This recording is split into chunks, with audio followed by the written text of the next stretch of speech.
We are starting today session with topic electric flux. Electric flux की जो definition है वो हमारी ये है, electric flux through any area और surface represent total number of electric lines passing normally through that area. Normally का मतलब है परपेंडिकुलर। एक एग्जांपल के लिए जैसे मैंने एक कुछ लाइंस बना दी हैं, रेड कलर की आपकी पिंक कलर की लाइंस है, ये मान लेते हैं ये हमारा इलेक्ट्रिक फील्ड है, ये हमारा इलेक्ट्रिक फील्ड है और उसमें हमने एक एरिया ले लिया, कुछ भी एरिया मान लो। एक एग्जांपल के लिए जैसे मैंने कोई प्लेन शीट ले ली, सही है, ये इलेक्ट्रिक फील्ड ऐसा है, तो इससे कितनी लाइंस इसे पास कर रही है नॉर्मली। नॉर्मली का मतलब है कि जो इसका सरफेस है, सरफेस पे 90 डिग्री होनी चाहिए, वो लाइंस कितनी है ऐसी, वो लाइंस, ठीक है। यहाँ पे जो नॉर्मली शब्द है इसका बड़ा यूज आएगा, इसका बहुत यूज आएगा। नॉर्मली का इंपॉर्टेंट है कि नॉर्मली का मतलब परपेंडिकुलर से है। तो जो हमारा जो एरिया है उससे लाइंस कितनी नॉर्मली इस तरीके से कितनी लाइंस पास कर रही हैं। तो इस समय अगर आप देख सकते हैं यहाँ पे 2 लाइंस पास कर रही हैं। कितनी लाइंस पास कर रही हैं? 2 लाइंस पास कर रही हैं नॉर्मली।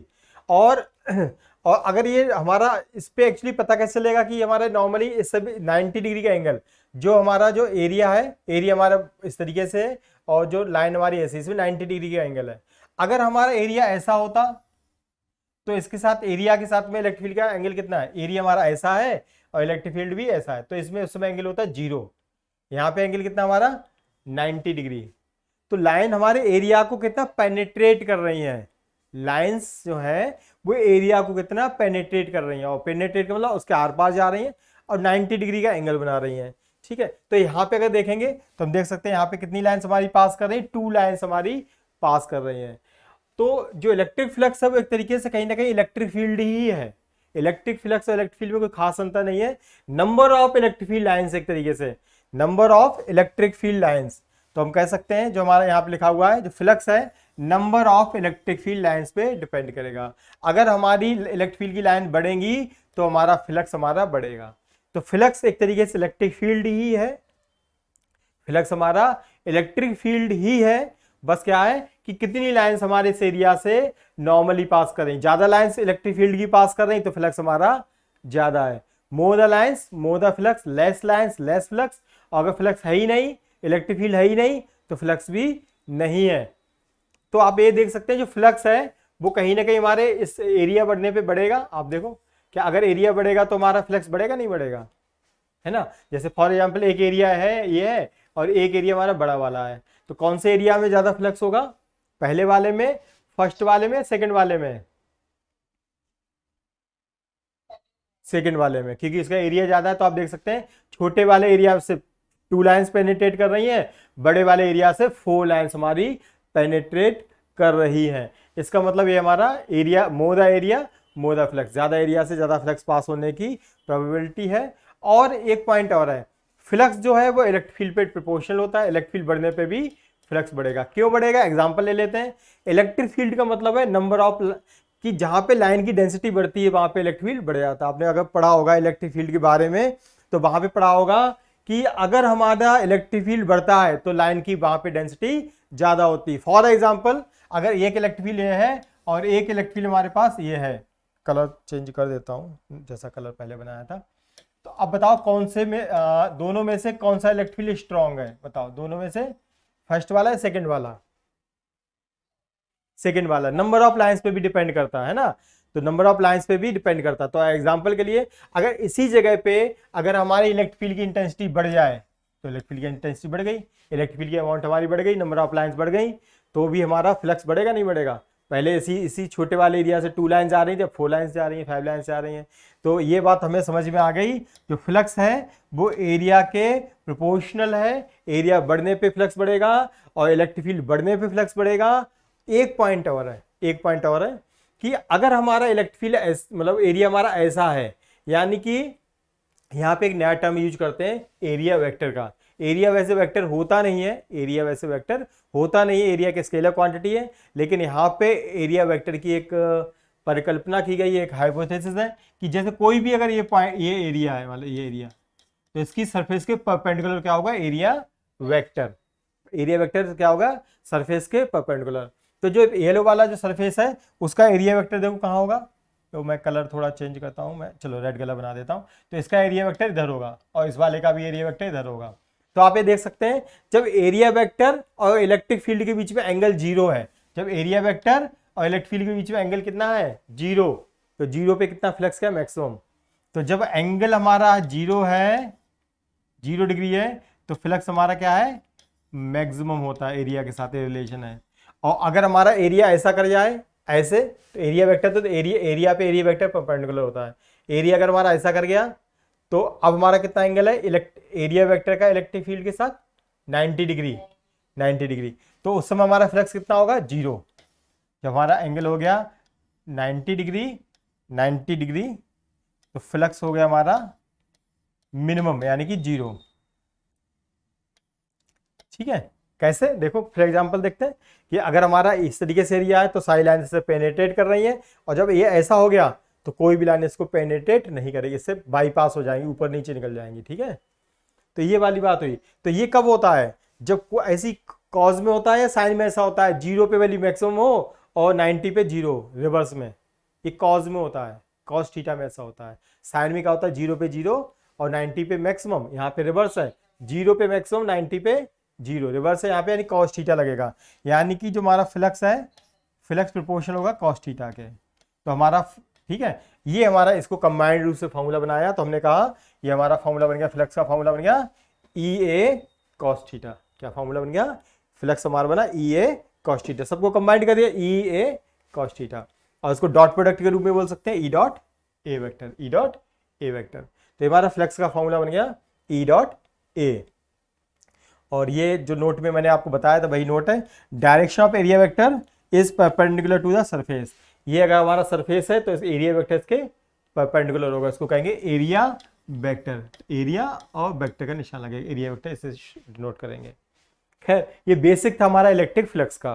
अब एक एग्जांपल है, देखिए जैसे यहाँ पे आप देख सकते हैं एक एरिया है और एरिया वेक्टर है, उसके ऊपर इलेक्ट्रिक फील्ड है, तो फ्लक्स कितना इससे पास हो रहा है, तो फ्लक्स हमारा फॉर्मूला था ई डॉट, आपने अभी फ्लक्स का फॉर्मूला पढ़ाई है, क्या फॉर्मूला था फ्लक्स का, फ्लक्स का फॉर्मूला था हमारा E vector dot A vector, और इससे निकला था हमारा ई A cos theta, E A cos theta. तो ई हमारा ई है, यहाँ पे ई हमारा ई है, और मान लेते हैं एरिया हमारा ए है, और कॉस थीटा कितना है, एरिया वेक्टर और इलेक्ट्रिक फील्ड कितना एंगल है, 0 डिग्री। हाँ, तो कॉस जीरो वैल्यू कितनी होती है, कॉस 1 होती है। तो आंसर हमारा ई इंटू ए। तो यहाँ पे फ्लक्स हमारा बना ई इंटू ए, एरिया वेक्टर का ये एंगल कितना है, 0। देखो, तो आप इनको पढ़ेंगे तो आपको और भी नॉलेज आएगी। देखते हैं यहाँ पे कितना एंगल है, ई और ए के बीच में 90 डिग्री, ई और ए के बीच में 90 डिग्री, तो फ्लक्स पास ही नहीं होगा, वो उससे जो एरिया होगा उससे बाईपास कर जाएगा, है ना। ये वो वाला एग्जाम्पल हो गया, ये दूसरा वाला, ये वाला एग्जाम्पल।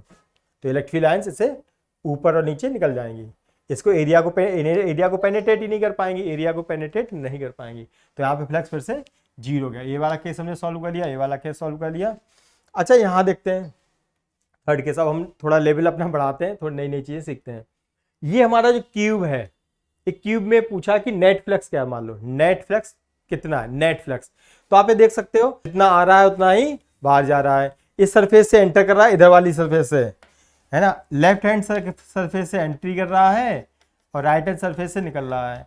आने वाले फ्लक्स को पॉजिटिव मान लें तो जाने वाले को नेगेटिव मानेंगे, नेट फ्लक्स हो गया 0। और जो ऊपर नीचे की सरफेस है, ऊपर नीचे लेफ्ट और राइट चारों सरफेस, इससे कोई फ्लक्स पास नहीं हो रहा है। क्यों नहीं हो रहा है, क्योंकि ऊपर वाली सरफेस से ऐसे एरिया इलेक्ट्रिक फील्ड पास कर गया, पीछे वाले से भी पास कर गया, इधर से भी पास कर गया, इससे केवल, लेकिन इनसे नहीं, इनसे चारों से नहीं होगा, लेकिन हाँ इस सरफेस से पास करेगा इलेक्ट्रिक फील्ड, यहाँ से एंट्री और उधर वाले से एग्जिट।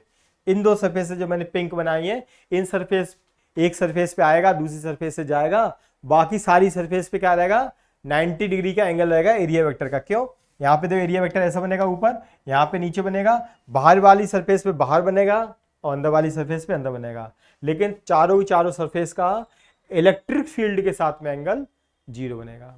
तो इन सबका फ्लक्स हमारा नेट फ्लक्स जो थ्रू क्यूब है वो क्या है, 0 नेट फ्लक्स। लेकिन हाँ, अगर आपसे इस सरफेस का पूछा जाता तो कितना होगा, तो हम कह सकते हैं फाई इनकमिंग बता सकते हैं, फाई इनकमिंग कितना है,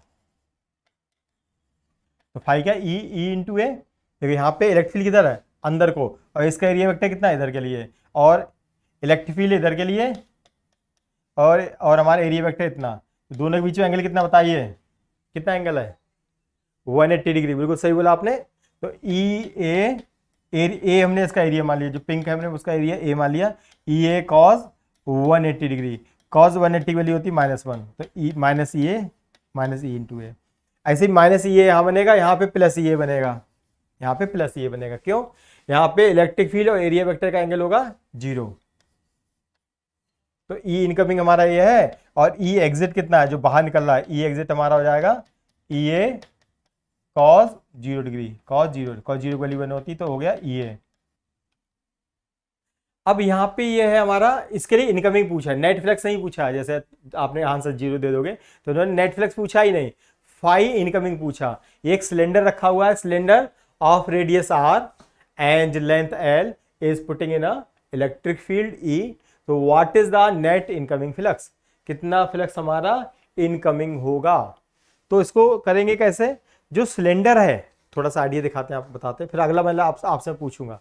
ये जो सिलेंडर है आर रेडियस का जो सिलेंडर है, तो अगर आप दूर से देखेंगे तो आपको एक क्या दिखाई, एक बॉक्स जैसा दिखाई देगा, आपको क्या दिखाई देगा, एक रेक्टेंगल दिखाई देगा दूर से, क्या दिखाई देगा, रेक्टेंगल। अगर दूर से देखेंगे तो आपको कुछ ऐसा ऐसा दिखाई देगा, बाउंड्री दिखाई देगी, ये तो कुछ ऐसा है। भले कर्व है, कर्व आपको ये कर्व नहीं दिखाई देगा, आपको क्या दिखाई देगा कि ये रेक्टेंगल है। तो जो इसकी रेडियस है, इसकी रेडियस है, तो ये कितना हो जाएगा, डायमीटर हो जाएगा, ये कितना 2r हो जाएगा, है ना। और लेंथ तो उतनी रहेगी, लेंथ में कोई फर्क नहीं पड़ेगा, क्यों? जो सिलेंडर होगा आप अगर साइड से देखेंगे वो आर रेडियस का, लेकिन उसका आपको क्या दिखाई देगा, डायमीटर और लेंथ दिखाई देगी। तो कितना एरिया बन गया यहाँ पे, ये बताइए, एरिया हमारा हो गया 2r इंटू एल। और जिस उसे पूछा इनकमिंग पूछा उसने, इनकमिंग कितना होगा, क्योंकि इनकमिंग पूछा तो हम आने वाला बताएंगे। तो आने वाला इलेक्ट्रिक फील्ड यहाँ पे, इस पे एरिया वेक्टर तो बाहर को बनेगा कहीं ना कहीं, और इलेक्ट्रिक फील्ड हमारा इधर को बनेगा, तो एंगल तो आपको फिर से 180 डिग्री होगा, क्यों? ये एंगल तो हमारा 180 आएगा, तो यानी कि माइनस में आएगा आंसर, है ना। तो फ्लक्स हमारा हुआ ई ए एरिया, सॉरी ए कितना, एरिया इसका लगाएंगे 2r और हाँ cos 180 डिग्री, बिल्कुल सही आपने बोला, cos 180 का मतलब -1, तो -2r, ये हमारा आंसर हो गया, ठीक है, ये आंसर हो गया। देखिए आउट गोइंग इतना ही, एग्जिट हमारा इतना ही प्लस का होगा, नेट फ्लक्स अभी भी 0 होगा। चलिए कोई भी दिक्कत है। अब यहाँ पे बताइए, देखिए अब उसने पूछा फाई कर्व्ड पूछा है, कर्व का मतलब उधर, ये एक आपका हेमीस्फीयर है, तो इसका इस ऑप्शन करते हैं। तो जो कर्व्ड है हमारा, कर्व से कितना फ्लक्स हमारा पास होगा, कोशिश करिए, जितना हमारा यहां से फ्लक्स एंटर कर रहा होगा, जितना फ्लक्स हमारा एंटर कर रहा होगा उतना ही फ्लक्स हमारा एग्जिट कर रहा होगा। अगर इनकमिंग फ्लक्स हमारा नेगेटिव होता ही है, अभी हम निकाल चुके हैं, तो एग्जिट फ्लक्स हमारा क्या होगा, प्लस होगा। तो कर्व्ड वाला फ्लक्स हमारा प्लस में आएगा, उतना ही आएगा जितना हमारा यहाँ पे एंट्री फ्लक्स है। सही है, ये बात तो समझ में आ रही है। फ्लक्स बराबर ही तो होगा, नेट फ्लक्स तो 0 होगा ना। इससे भी किसी भी डिजाइनिंग की कोई चीज हो, अगर वो कंप्लीटली हमारी किसी इलेक्ट्रिक फील्ड के अंदर रखी हुई है तो नेट फ्लक्स उससे होगा 0, ठीक है। तो इसको कैसे करेंगे, देखिए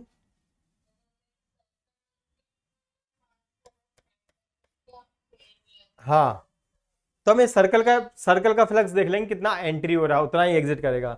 तो सर्कल का फ्लक्स कितना होगा, ई इंटू ए, तो ई हमारा ई है और ए कितना है, ये हमारा आर रेडियस का हेमिस्फीयर है, तो पाई आर स्क्वायर एरिया बना, कितना एरिया बना, पाई आर स्क्वायर। तो इतना फ्लक्स हमारा नेगेटिव बना, इतना हमारा इनकमिंग फ्लक्स बना, तो एग्जिट कितना बनेगा, इतना ही प्लस का बनेगा। सही है, अब समझ में आ गया। हाँ, इस तरीके से करेंगे, है ना, आपको समझ में आ गया होगा, इस तरीके से करेंगे। चलिए आगे बढ़ते हैं। अब हमारे न्यूमेरिकल्स आ गए, प्रॉपर न्यूमेरिकल से स्टार्ट हो गए। 2-3 न्यूमेरिकल हम लोग करेंगे इस टॉपिक पे, और प्रॉपर न्यूमेरिकल एक के बाद हमें एक समझ में आएंगे, ठीक है। चलिए देखते हैं, इसमें लिखा है calculate electric flux through cube. एक हमारा क्यूब है जो कि अगर आप देख सकते हैं, और क्यूब का साइज कितना है, देखो ए है, ये भी इसकी एज कितनी ए है। अगर एज इसकी है तो सारी किसमें होंगी, ए एज की होंगी, है ना।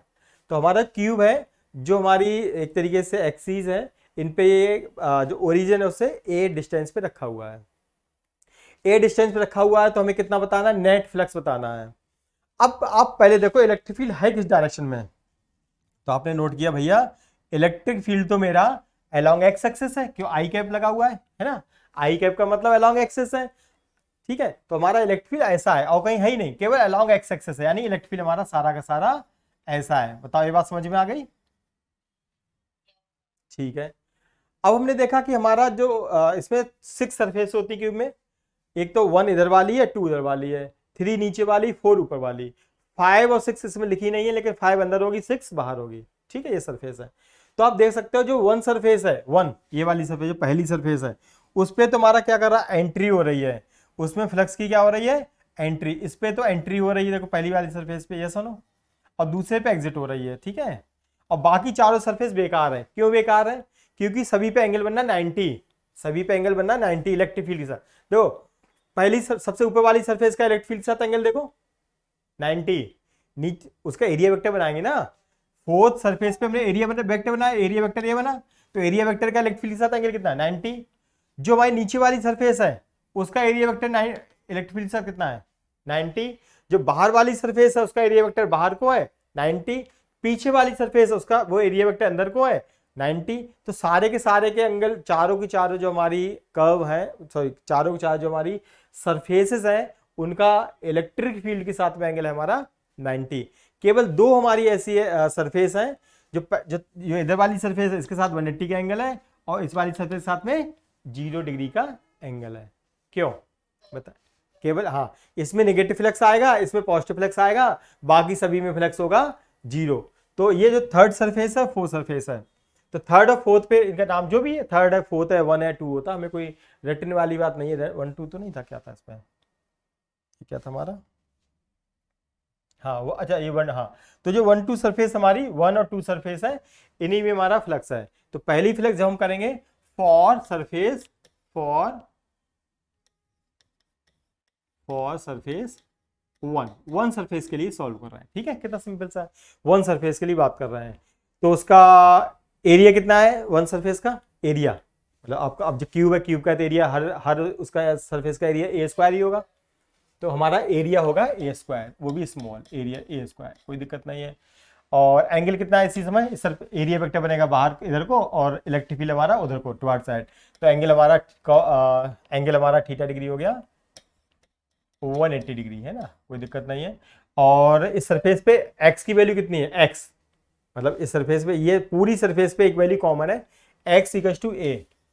सरफेस पे एक्स क्या है हमारा, ए है। देखो इस सरफेस पे जितने भी पॉइंट है वो ओरिजिन से कितनी दूरी पे, ए डिस्टेंस पे, ओरिजिन से ए डिस्टेंस पे, क्योंकि यहाँ पे एक्स की वैल्यू यहाँ पे चाहिए हमें, तो एक्स इस सरफेस पे क्या है, ए है, एक्स हमारे सरफेस पे ए है। हाँ, जो एक्चुअली यहाँ पे ए एक्स की बात अच्छा ये देखो ध्यान से, ये जो इलेक्ट्रिक फील्ड है ये कि कॉन्स्ट है तो अलोंग एक्स एक्सिस, क्या ये कांस्टेंट है या वेरिएबल है, ये वेरिएबल है। क्यों? क्योंकि एक्स पे डिपेंडेंट है, एक्स बढ़ने में बढ़ेगा बस घटेगा, तो आपका कि ओरिजिन पे अलग होगा और यहाँ बढ़ते बढ़ते बढ़ता चला जाएगा, तो पूरी सरफेस पे इस समय कितना होगा, तो कैसे निकालेंगे, इस सरफेस पे एक्स की वैल्यू कितनी है, यहाँ से ओरिजिन से कितनी दूरी, हाँ उसके लिए हमें यहाँ पे करना पड़ेगा। तो हमने कहा पूरी सरफेस पे इलेक्ट्रिक फील्ड क्या होगा, तो हमने कहा एक्स की वैल्यू ए लगानी पड़ेगी, तो हमें एक्स वैल्यू ए लगाई, तो इलेक्ट्रिक फील्ड हमारा वहां पे कितना हो गया, E naught 1 plus A square by A square, cut गया ये 1 प्लस 1 एंड 2, ये 2 ई नॉट आ गया, कितना आ गया 2 ई नॉट, इतना इलेक्ट्रिक फील्ड होगा। सारी वैल्यू पता है तो हमारा फ्लक्स आ जाएगा।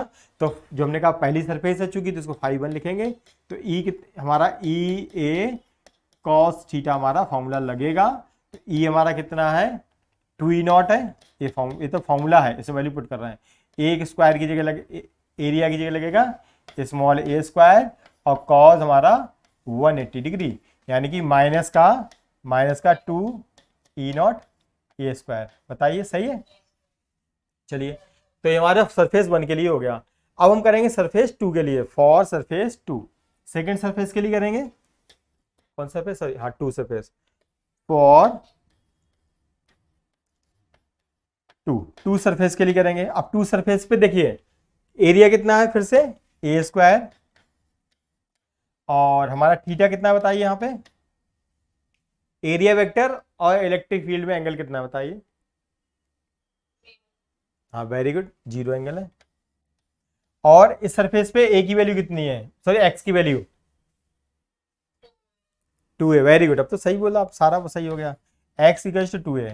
तो अब हमें x की वैल्यू से कोई मतलब नहीं है, हमें तो हमें क्या चाहिए, a चाहिए, थीटा चाहिए और e चाहिए, लेकिन e निकलेगा x की हेल्प लेके, तो यहाँ से पुट कर देते हैं। हाँ जी बिल्कुल सही बोला।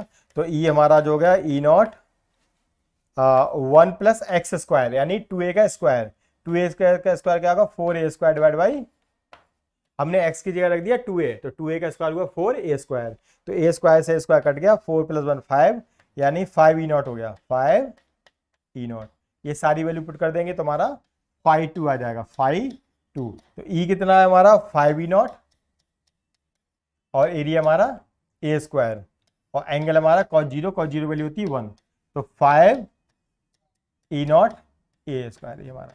अब नेट फ्लक्स, बाकी सब सारे फ्लक्स कितने हैं, बाकी आपको सारे फ्लक्स रखने हैं 0, ये 5 1 हो गया, 5 2 हो गया, बाकी आपको लिखना 5 3 5 4 5 5 5 5 6, सारे के सारे कर दिए 0, करोगे 0 क्योंकि सब में एक एंगल होगा हमारा 0 डिग्री है ना, सो 90 डिग्री, 90 डिग्री में सारे आंसर होंगे 0। तो नेट फ्लक्स हमारा कितना हो जाएगा, 5 नेट हो जाएगा सभी का सम, क्या 5 1 plus 5 2 plus dead dead dead dead 5 6, तो बस इन सब यही दो है, इन्हीं को जोड़ना है।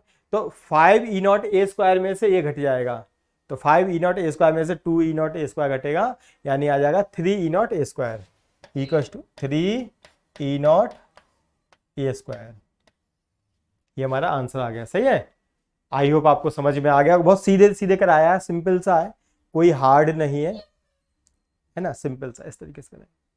जो सरफेस है उस पर एक्स की वैल्यू देखेंगे और हमारा एंगल देखेंगे, ठीक है, और इलेक्ट्रिक फील्ड देखेंगे, बहुत नॉर्मल सा है, ऐसे आप क्वेश्चंस कर सकते हैं। चलिए इसकी रिकॉर्डिंग भी आपको मिलेगी तो प्रॉब्लम ही नहीं है इससे, है ना, तो आप दोबारा से भी देख सकते हैं इसको अगर आपको कन्फ्यूजन हो, और बाकी पीडीएफ फाइल, हाँ पीडीएफ तो मैं पीडीएफ भी भेजूंगा मैं आपको, और इसकी रिकॉर्डिंग भी भेजूंगा, रिकॉर्डिंग भी आज हो रही है ना, इसलिए आज यहाँ प्रॉपर रिकॉर्डिंग हो रही है, यहाँ तो स्टूडियो हमारा, यहाँ तो सभी कुछ हो जाता है, सही है। ठीक है आगे बढ़ते हैं। इस क्वेश्चन को फिर से मैंने बोला है, रिपीट द एवर प्रॉब्लम, जो पहले वाली प्रॉब्लम थी, ये वाला डायग्राम था, उसको सॉल्व करना है। अब की बार इलेक्ट्रिक फील्ड की इक्वेशन हमारी बदल गई है।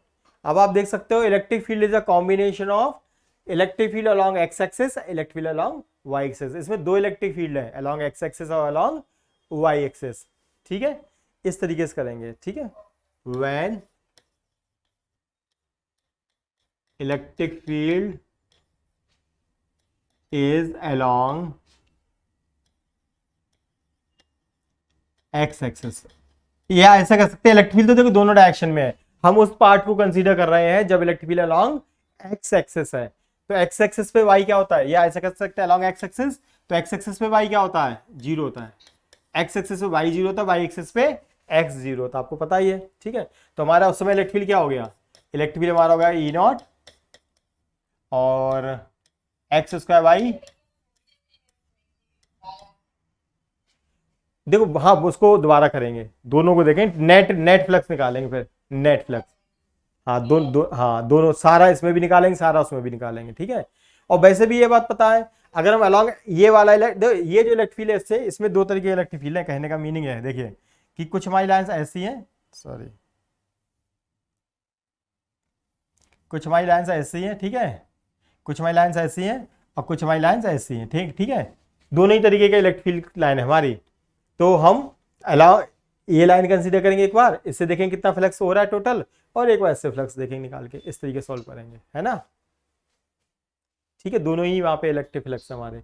तो हमने कहा कि जब हम अलोंग एक्स एक्सिस देखेंगे तो ये वाला फ्लक्स बचेगा हमारा, और इसमें आई को हटा सकते हैं, आई बताने की जरूरत ही नहीं, जब हम कहीं रहे हैं कि अलोंग एक्स एक्सिस है, तो हमारा इतना इलेक्ट्रिक फ्लक्स आ जाएगा, ठीक है, इतना आ जाएगा। अब हम करेंगे पार्ट, तो हम यही कर रहे हैं, पहला वाला पार्ट ही कर रहे हैं, अलोंग एक्स एक्सिस पे ही कर रहे हैं इलेक्ट्रिक फील्ड पे। तो हमारा जो जो फर्स्ट सरफेस है वहां पे एंट्री हो रही है और सेकंड सरफेस पे एग्जिट कर रहा है, बाकी सभी पे क्या है 0, ये तो आपको पता ही है, पहले भी कर चुके हैं हम लोग। तो 5 1 और 5 2 निकलेंगे, बाकी 5 3 5 4 5 5 और 5 6 सारे रहेंगे 0। तो 5 1 कितना बनेगा, यहाँ पे देखते हैं, 5 1 बनेगा हमारा ई ए कॉस थीटा, ई कितना है यहाँ पे, ई की वैल्यू ये है, क्यों, अब यहाँ पे, अब जब हम पहली सरफेस की जब बात करेंगे तो पहली सरफेस पे हमारा x कितना है, यहाँ पे लिख देते हैं फॉर फर्स्ट सरफेस जीरो नहीं है, ए है। For first surface x equal to A है, x equal to A, yes और नो, देखो चेक करो। अब हमने ये वैल्यू उसमें पुट कर दी तो ई आ गया हमारा। ई कितना आ गया, ई नॉट और ए स्क्वायर बाई ए स्क्वायर यानी ई नॉट ही है हमारा। तो इलेक्ट्रिक फील्ड हमारा आ गया इतना। एरिया कितना है हमारा, एरिया तो आपको पता ही है, एरिया तो फिक्स है हमारा, क्यूब का एरिया ए स्क्वायर।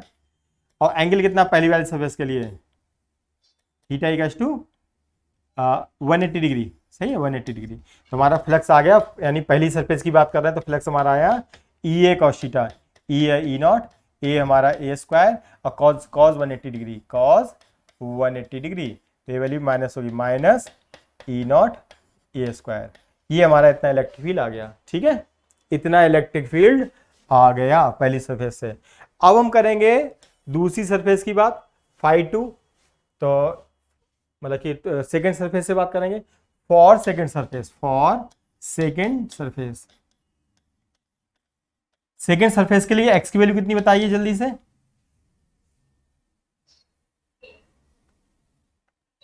हाँ, इसके लिए हमारी वैल्यू 2a है, इसके लिए वैल्यू हमारी 2a। तो हमारा इलेक्ट्रिक फील्ड निकाल लेंगे। इलेक्ट्रिक फील्ड क्या हो जाएगा, E equals to E naught और एक्स का स्क्वायर यानी 2a का स्क्वायर यानी 4a square by A square, ये कट गया यानी 4 ई नॉट आ गया, क्यों। और एंगल, एंगल कितना है बताइए, 0 डिग्री। और एरिया कितना है, एरिया तो ए स्क्वायर, कोई बात ही नहीं, क्यों। ये सारी वैल्यू पुट कर दी तो हमारा फाई 2 आएगा, यहाँ पे आएगा फाई 2, फाई 2 आएगा नहीं आएगा, फाई 2।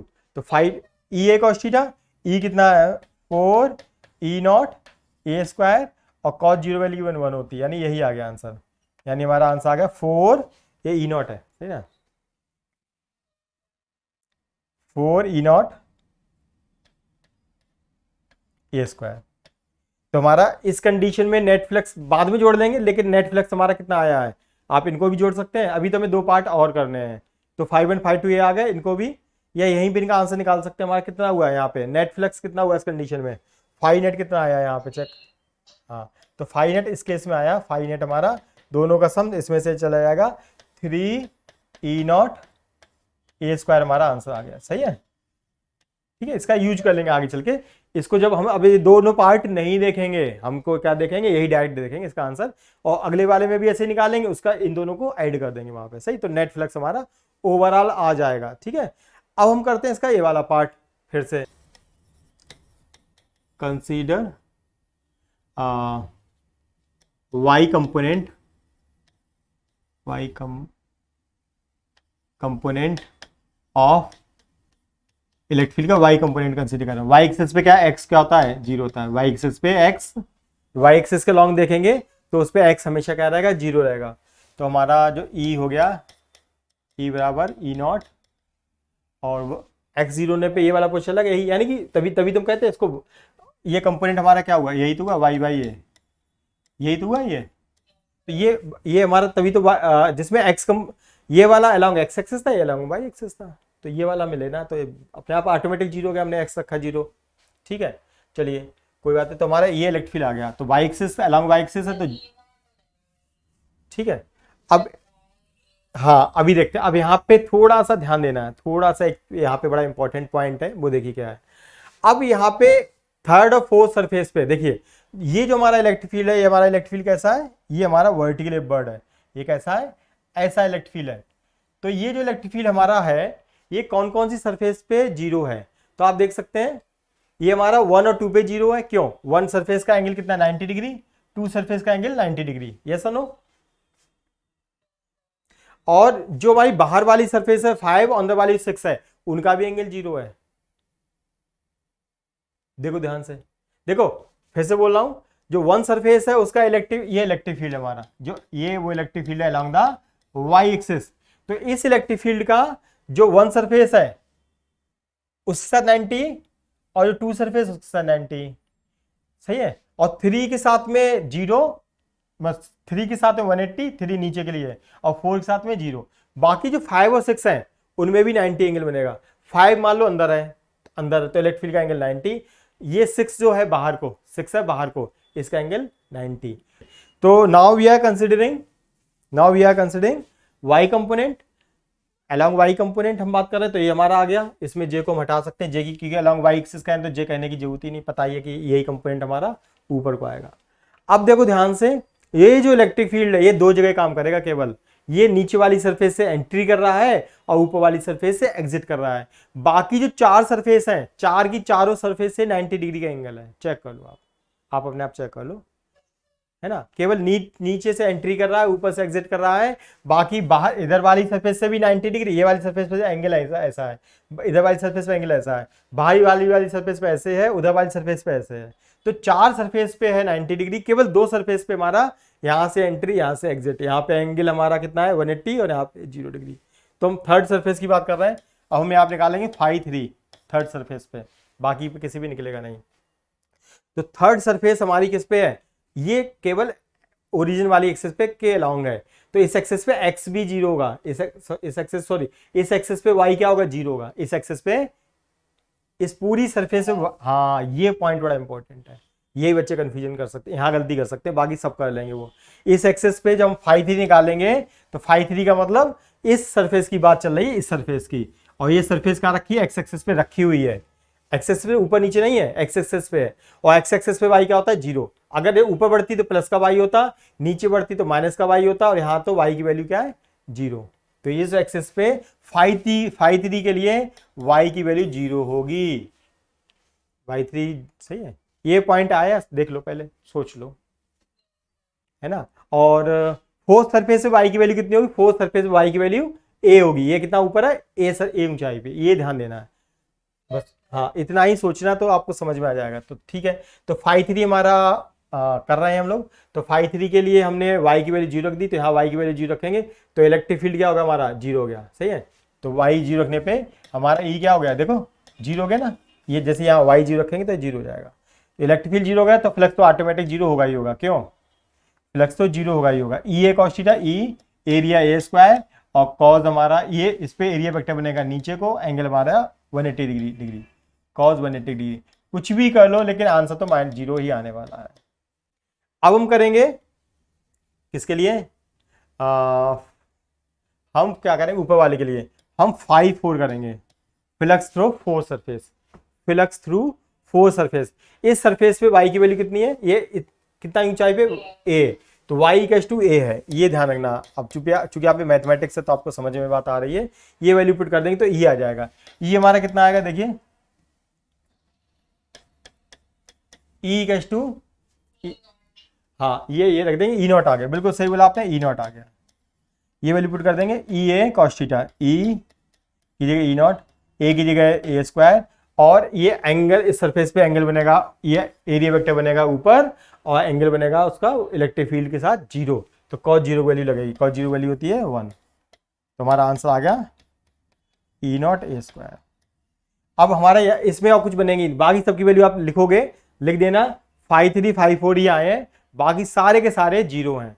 तो टोटल हमारा जो पूरी प्रॉब्लम, पूरी की पूरी समस्या का जो हल है, पूरी की पूरी समस्या का हल, जो नेट फाई रिजल्टेंट आया, फाई रिजल्टेंट पूरी पूरी उसका, तो पहले हमने कितना निकाला था चेक कर सकते हैं, that was 3 E naught A square, तो 3 हाँ ई नॉट ए स्क्वायर, और यहाँ पे आफ्टर वाला आया है प्लस का ई नॉट ए स्क्वायर, तो आ गया 4 ई नॉट ए स्क्वायर, ये हमारा ओवरऑल आंसर।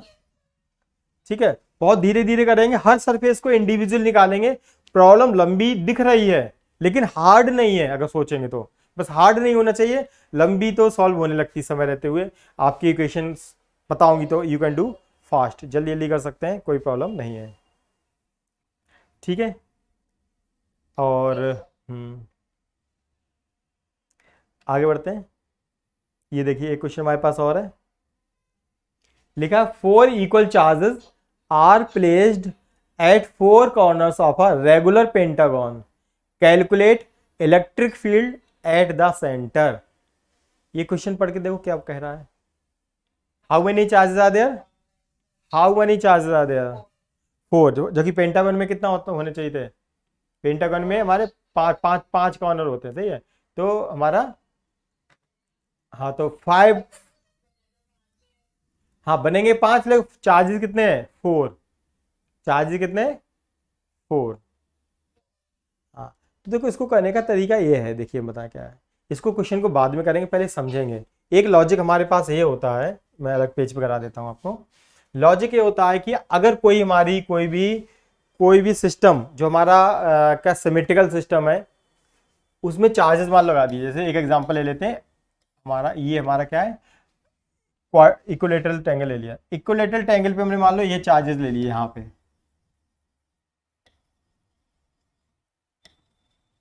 तो उसके सेंट्रॉइड पे कितना इलेक्ट्रिक फील्ड आता है बताइए। आपको पता होगा, आपने पहले भी किया है, इसके सेंट्रॉइड पे आएगा 0। सेंट्रॉइड क्या होता है, जो ये लाइन होती है इसका मिड पॉइंट से ऐसे, ये लाइन जो इसका मिड पॉइंट को इसको ऐसे मिलाया, और मीडियन यानी कि मीडियन, और ये जो लाइन है इसका नीचे ऐसे मिलाया, और ये ऐसे, तो ये हमारा बनता है सेंट्रॉइड, जो मीडियंस का मीडियंस यहाँ पे इंटरसेक्ट करती हैं, उसको कहते हैं सेंट्रॉइड। तो इस चार्ज का यहाँ पे नेट इफेक्ट क्या हुआ, नेट इलेक्ट्रिक फील्ड भी यहाँ पे 0 होता है। आपने 1-2 क्वेश्चन किए थे, आपको याद होगा पिछली क्लास में ही, है ना। तो यहाँ पे भी देखो इलेक्ट्रिक फील्ड 0 आया। अब देखते हैं तो कैसे, अगर हमने इसकी जगह ले लिया कोई वाला स्क्वायर ले लिया, ठीक है, कोई हमने स्क्वायर ले लिया, स्क्वायर में भी अगर हम इलेक्ट्रिक फील्ड या चार्ज रखेंगे, तो स्क्वायर का जो सेंटर होगा वहां पे इलेक्ट्रिक फील्ड क्या होगा 0। ये ऐसे जो डायगोनल्स को क्रॉस करा, तो यहाँ पे इलेक्ट्रिक फील्ड होगा क्यों 0, क्योंकि चार्जेस बराबर होने चाहिए, ये अलग बात है। हाँ ये नहीं होना चाहिए कुछ भी रख दो, कुछ भी रखने पे नहीं आंसर होगा। अगर चार्ज हमारे इक्वल है, तो ये चार्ज ये चार्ज ये चार्ज है ना, तो यहाँ पे ये वाला चार्ज उधर को इलेक्ट्रिक फील्ड देगा, और वो वाला चार्ज इधर को इलेक्ट्रिक फील्ड देगा उतना ही, ये वाला उतना ही उधर को देगा, और वो वाला उतना ही इधर को देगा, तो यहाँ पे नेट इफेक्ट क्या आ गया 0। तो हमने देखा ट्रायंगल पे और हमारा स्क्वायर में 0 बना, और हम जानबूझ के बीच का पेंटागन छोड़ देते हैं। मैं तो हेक्सागन सिखाता हूँ डायरेक्ट, जानबूझ के, मुझे पता कि मैं छोड़ रहा हूँ, लेकिन देखते हैं, मान लेते हैं हम हेक्सागन सिखाते हैं आपके लिए, पेंटागन बाद में सिखाएंगे। तो हेक्सागन के भी अगर हम यहाँ पे कॉर्नर्स पे वो ले लें, चार्जेस ले लें, एक ले लें यहाँ पे, एक ले लें यहाँ पे, एक ले लें यहाँ पे, एक ले लें, तो जो इनका सबका मिड पॉइंट ये होगा, जो सेंटर होगा, यहाँ पे बताओ इलेक्ट्रिक फील्ड कितना होगा, यहाँ पे भी 0 होगा ना, चेक करो, क्योंकि ये वाला चार्ज इस वाले चार्ज को कैंसिल करेगा, ये वाला चार्ज इस वाले चार्ज को कैंसिल करेगा, ऊपर वाला चार्ज नीचे वाले चार्ज को कैंसिल करेगा। बताइए इस पे भी नेट इलेक्ट्रिक फील्ड 0 होगा नहीं होगा। हेलो, ठीक है, हाँ यानी कि इस पे भी 0 होगा। हाँ आ रही मुझे, ठीक है, तो इस पे क्या होगा, इस पे भी इलेक्ट्रिक फील्ड क्या होगा 0 होगा। ठीक है, बात समझ में आ गई है। तो इसी की जब इनका ट्रायंगल और आपका स्क्वायर, हेक्सागन, हेप्टागन सभी में ऐसा होता है, तो फिर पेंटागन में भी यही होगा। तो पेंटागन में भी यही होगा, ये माना गया, सही है, पेंटागन में भी हमारा यही होगा। हाँ जैसे ये है हमारा,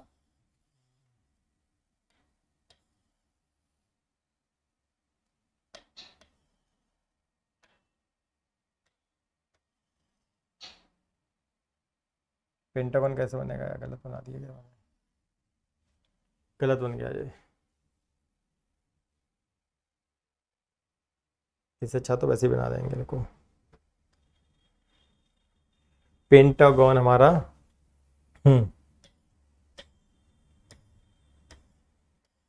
ठीक है जल्दी बन गया। ठीक है, तो ये इसमें भी हमारा 0 होगा, अगर सारे के सारे चार्जेस रख दें तो 0 होगा। देखिए सारे चार्जेस तो बोला ही नहीं उसने, उसने तो एक कम बोला है, सही है।